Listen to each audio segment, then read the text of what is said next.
up, everybody? It's your boy Tinashe, and welcome to the Cross Convos Podcast. This is a show where we talk about the cross and how it impacts our daily lives. In this podcast, I'll be having convos with different people about all things Christian, be it theology, culture, music, movies, books, and many more. At the end of the day, we want Jesus to be glorified in our convos. Today, on the very first episode, I'm going to be joined by Levi Mberigo. I'm so excited about that. Levi has been a great friend of mine for so many years, and we're going to be discussing about his walk with Jesus, his marriage, music, and media. Without further ado, here's the interview. Enjoy.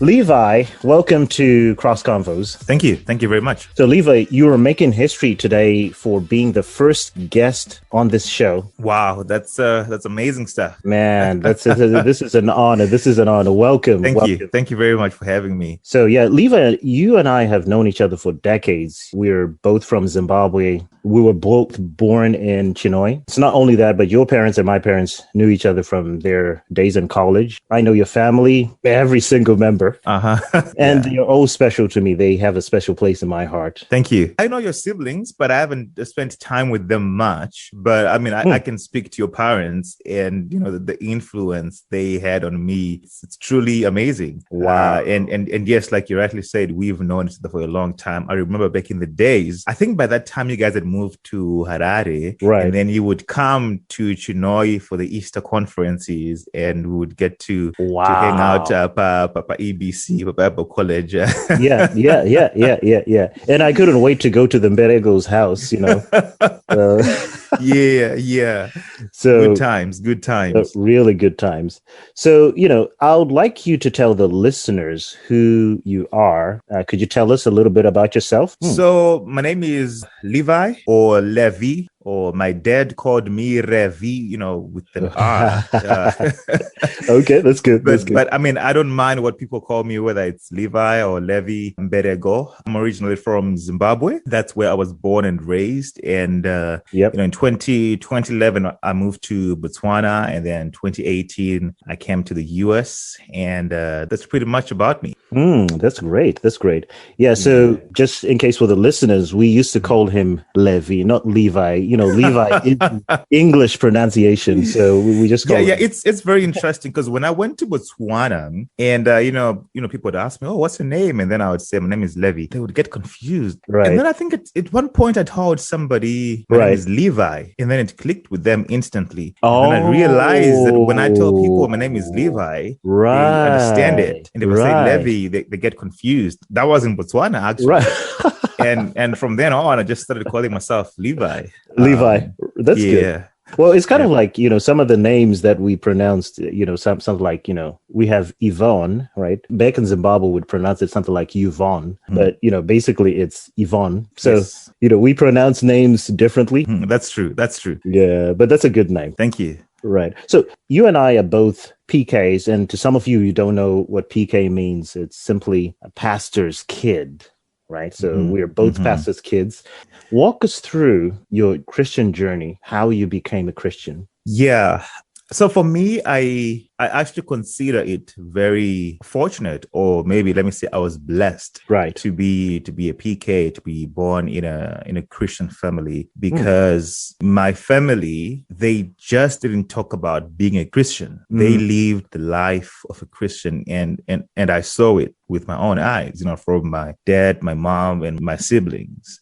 Right. And that left me with no doubt of, you know, what I should be with my life. And, you know, when I was 9 years old, my dad shared with me the gospel. Wow. And, you know, he explained how each and every one of us needs to make a decision. And yes, we might be going to church every day. Yes, he was a Christian. He was a pastor. But that didn't make me as a Christian. And, you know, I remember him telling me that at 9 years old. Yeah. And, you know, I made a decision that day to follow Christ. And I was like, I also want to follow Christ and become a believer personally. And so, you know, for me, to be honest with you, growing up, when I would hear people's stories, oftentimes I felt like I wish I had that story whereby you are one of those people who's gone out and done these crazy things, and then suddenly you come to Christ, and then you change completely. You become a total different life. With me, if you would look at my outwardness, you wouldn't see any change on that day when I gave my life to Christ. But just knowing and having the faith that the decision I've made to follow Christ is the beginning of my relationship with him, that was the life-changing event for me. That's quite an interesting one. Your Christian journey is quite similar to mine. I didn't have this sort of like a Damascus moment, just like as you mentioned, because for sure, I mean, like, even when I was growing up, I would hear these stories, as you mentioned, because like if somebody would ask me to give a testimony, my testimony would probably be not as exciting as other people, because some people would say, we were out there smoking weed, we were doing loud things, and then we gave our lives to Christ. So but for me, it was more of making a decision and following Christ. And so my dad also shared the gospel with me. I was 6, so it was just a little earlier than your time.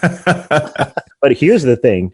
I remember when I made that decision as a kid, I remember that day I was crying. It wasn't because I was just crying because, this overwhelming experience. Do you know why I was crying? What was that? I was afraid of being baptized, because whenever I saw people being baptized, people being immersed into this baptismal pool, it just freaked me out. I was really scared about that. Well, for me, the baptism itself didn't freak me out, but I was afraid of the cold water because naturally I'm somebody who doesn't like cold water. And I remember just thinking, how will I get into cold water in front of everybody? Yes, for me, that was the biggest thing with baptism, was like, I don't know if I want to do this because I don't want to be getting into cold water. I mean, you know, in Africa, they don't heat up those pools, That's true. That's true. Yeah. Now in some of these churches where we are, sometimes they do heat up the water and stuff. But back in the day, it was just cold water. It was just cold water, They would fill the pool the day before. So it would be like water which was there like the whole night. Yes. Yeah. That's right. And it was freezing cold. So I was actually baptized in November, but November, basically in Zimbabwe, it will be relatively hot, or it will be starting to get warm. Yes. Yeah. Right. It was starting to get warm. So I was kind of like one of the fortunate ones. I felt sorry for those who were baptized in June. In Zimbabwe, it'll be winter time, so Yep. Yeah.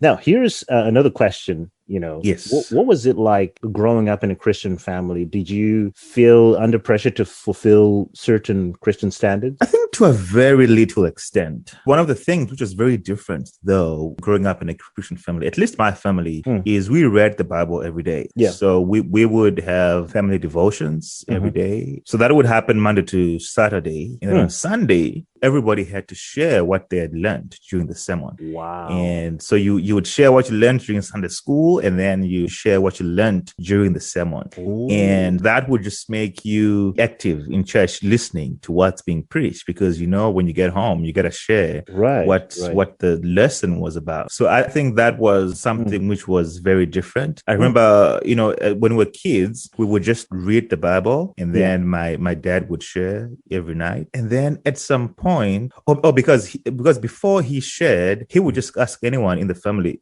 does anybody have anything to share with what they have learned in the passage we're reading tonight? Right. And then people would share. So I remember myself and my 2 young siblings, we wouldn't speak anything. And mostly it was my 2 older siblings and my 2 parents who would mostly share. And then at some point, after we'd grown up a little bit, it was like, it's time you start talking now. So all of us, we had to start sharing what we've learned during the family devotion. And, that also just made you listen as we're reading the passage. You're not just reading so it passes, but you're reading so that you learn something and share with the rest of the family what you're getting. I think that was one major difference. In terms of trying to live to a certain standard, I would say for the most part, I was never enticed with smoking or drinking, which, some of my friends would do at school. For me, that was something which never enticed me. So I can't say I struggled with that. But I can imagine for somebody who was who really wanted to just hang out with those kinds of people. I wouldn't say I was a good boy. Okay. I mean,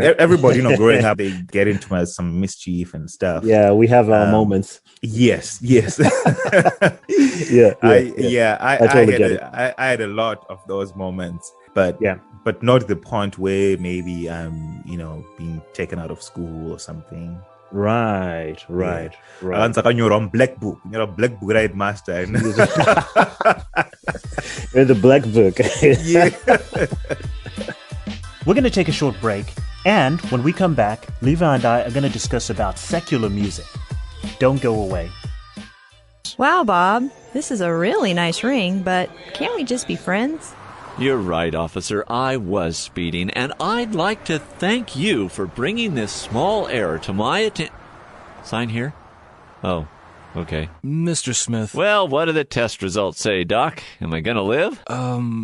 Why don't you have a seat? What? I don't want a seat. But are you prepared for the worst news of all? What do you mean you're not letting me into heaven? You have sinned. What? I have not. That just depends on how you define sin. Not meeting God's standard of moral perfection? Oh. The Bible says we have all sinned, but the good news is God sent His Son Jesus to pay the price for our sins. By accepting God's gift of forgiveness, He will remove our sins and see us as morally perfect. Have you accepted His gift? Another message from Lifeline Productions, the comic strip of radio at lifelinepro.com. Yeah, we're talking about school. I remember when I was in high school, I was at a Christian boarding school. Our Christian boarding school was run by our church denomination. So everyone knew that I was a pastor's kid. One our bishop, the bishop's son. Here's another funny thing that happened. One day, one student heard me singing a secular song, and that person said to me, "So, Tinashe, do you sing secular songs?" I was like, wow, I thought, of course I do. Because I think for him, he thought we cannot even listen to the radio. We're just listening to Christian songs. We're reading the Bible every day. We're living under strict environments, from our parents. Yep. Now, here's the irony. The secular song that I was singing, well, I wouldn't want to call it a secular song as such. It was actually a song by a secular artist that had a Christian message. Do you know this song called Best Friend by P. Diddy? Is it P. Diddy? Diddy, I'm no longer... P. Diddy. P. Diddy, right? Oh, no, so I don't know. They used to call him Puff Daddy, and then he changed to P. Diddy, and then he's now Diddy.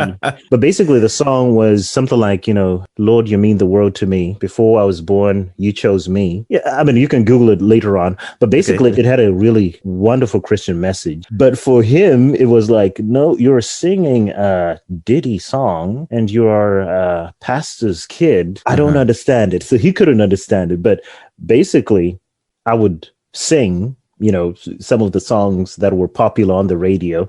So this actually leads me to the next question for you. Did you ever listen to secular music? I did not listen to secular music all the time. I didn't listen to it all the time. Very often, yes. Right. I didn't listen to secular music very often. I remember this one incident very, very clearly because I would listen to the songs on the radio, and some of them are good songs. Yeah. And, back in the day, we would with tapes and cassettes, and, you record on cassettes. Yeah. And so I think I had seen Eminem's song on the TV, or I don't even know where I'd gotten it, but it was on the tape and I was listening to it. It had a catchy chorus. I'm Slim Shady, Slim Shady.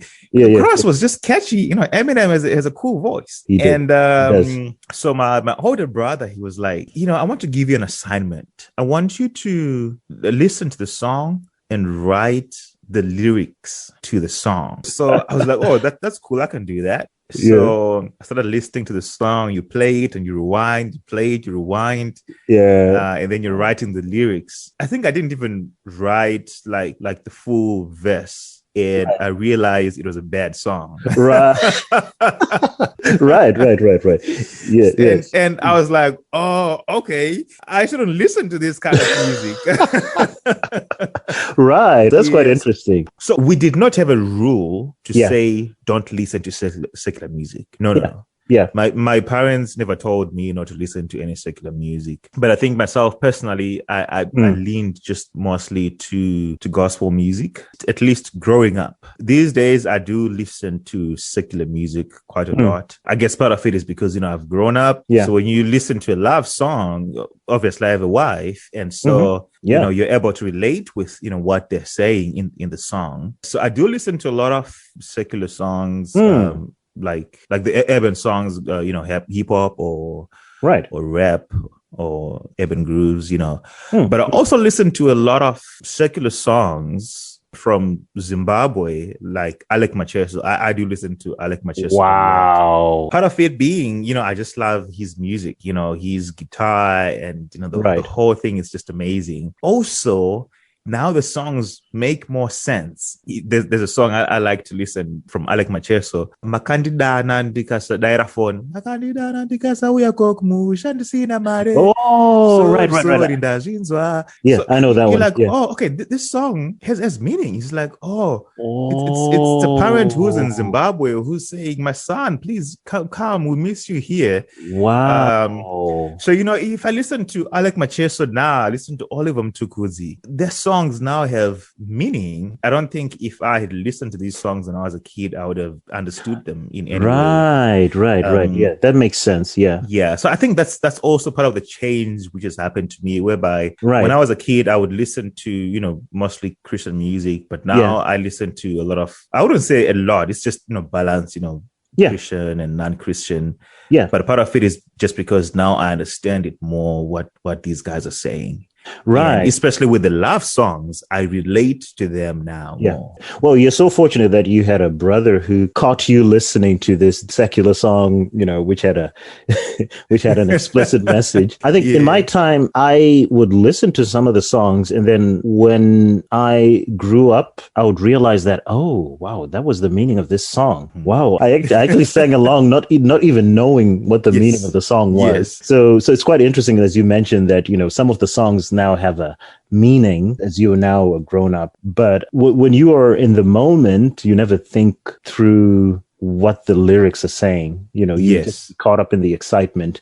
And then as you grow, you begin to realize, okay, that song wasn't good. Or, this song was actually a good song. This had a good message. Good. Yeah, because even with Christian music, I mean, both of us, we did listen to Cross Movement a lot. Cross Movements, those are my dudes. Yes. But now that I'm here in the US, there's so many things which make sense, what they said. I can't think of any particular song where they mentioned Starbucks, but back in the day, I didn't even know what Starbucks was. What is Starbucks?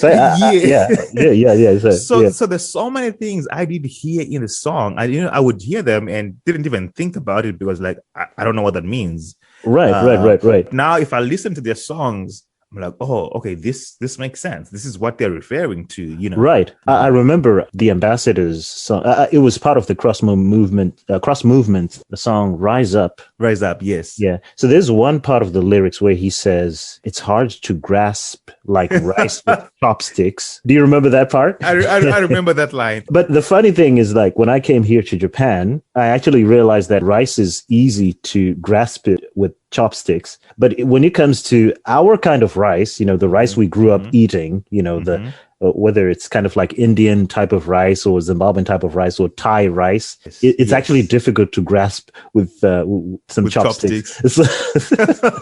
So I found that to be quite interesting when I came over here, because I thought so maybe in America, when you try to eat rice with chopsticks, that's quite difficult. Yes. But over here, the rice is quite sticky, so you can actually grasp it with chopsticks. So that was kind of like an interesting thing as well. Things kind of make sense when you are exposed to different parts of the world. Yes, that's true. We're going to come back, and when we come back, Levi and I are going to discuss about his music and his marriage. Don't go away. Levi, so you are a musician yourself. We've been talking about music in general, but you yourself are a musician. I remember watching one of your amazing videos on YouTube called Ndieshe, in Shona, it's called Ndieshe, but I think roughly translating it in English, it's He is the Lord. That's right. Jesus is the Lord. Now, to all the listeners, if you haven't watched that video, I recommend it to watch it. You just search Loud Sheep, or is it Loud Sheep, the videos? Yeah, it's Loud Sheep, yeah. Loud Sheep. It's called Ndieshe, or on Loud Sheep. Just search the channel, YouTube channel, Loud Sheep. I also realized that your wife is also a musician, and you've sung a couple of songs together, if I'm not mistaken. So how did you guys meet? I actually met my wife when she came to Botswana. I was in Botswana doing my postgrad. I just finished my undergrad, and she came to Botswana as a missionary. She was working for Campus Crusade for Christ. So she came to Botswana in late 2015. And I had been with Crew since 2011, from the time I had gone to Botswana. That was just one of the clubs I was involved with on campus. Wow. And I did media stuff for Crew, designing posters, videos. We would go out, do evangelism. And one of the big things we did was showing the Jesus film with Campus Crusade. We would go to around the city or even to rural areas and, show the Jesus film. And we started working together. I was still in school, and then she was full-time on staff. And then it so happened that I couldn't proceed with school. I couldn't continue paying for my school. So I stopped going to school, and I just started volunteering full-time with Campus Crusade. And, we're just working together, going around campus, knocking on dorm rooms, and would just ask people if they want to hear the gospel, and they say yes, we get in, we share with them. If they say no, we just move. So we were doing that together, and I just started having an interest in her. That was like mid 2016. Now that's the short story of how we met, and then I told her. We waited until she came here to the US, and I think that was end of 2016, when we started dating. So was it love at first sight? No. It wasn't love at first sight. I actually tell this story because I was actually involved with somebody that time. The very first time I met her, I was just about to get engaged to somebody in January 2016. Yeah. So we were working together, and I was actually involved with somebody else. Wow. And it didn't work out. So no, it wasn't love at first sight. But God was connecting you guys, through the Campus Crusade for Christ. So it's quite interesting, because for me, I thought like you guys were connected through music, because you're both singers, right? So I see. So she is a trained dancer. That's her area. Now that's my thing. That's my thing. Oh yes. Not anymore though, but that's my thing. The music, she, as a husband, sometimes you just force your wife to do certain things. So, okay, all right, yeah. I'm just like, hey, you gotta sing. You have to sing. Right. That's quite interesting. Yeah. Okay. She has. I think she took some piano classes, so she has an idea of how to play the piano. Okay. Because I've seen you guys, on Facebook videos or YouTube doing things together. Yeah. And that's really nice. So, wow, it's amazing how you guys connected. Well, for me and my wife, we connected through dance, actually. Yes, so I remember that. I'm really glad that you guys could meet. So, how long have you been married? And what is marriage life like? We've been married since 2018, February. We've been married for 3 years. And then you asked, how is marriage life? I'll tell people that marriage is not for the faint-hearted. Preach. Paul was right when he said, it's better not to get married. Otherwise, if you get married, you'll face lots of problems. That's true. That's true. Yeah. It's interesting because we do post a lot of pictures on our Facebook or Instagram. Like I post me and her together. But one thing which is interesting is that we post our best pictures. Ooh. We will never post pictures of us fighting. Right. That's true. And you know, I've told you before. I was like, I mean, obviously, I don't want to post pictures when we are both fighting, but that's true. Yeah. We're giving a bad picture to, you know, the unmarried people, because they see those pictures and they think that's what marriage is about. But you know, that's true. You know, there's so many layers which are involved. Yeah. When you get married to somebody, you start seeing them more than what you're seeing, you know.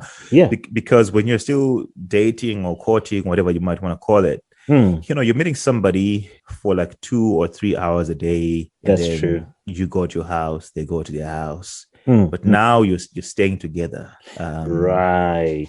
And the honest truth is, when you're dating and courting somebody, you can never know somebody fully. There's things that you always find out, and you're like, oh, I didn't know this about you. Yeah.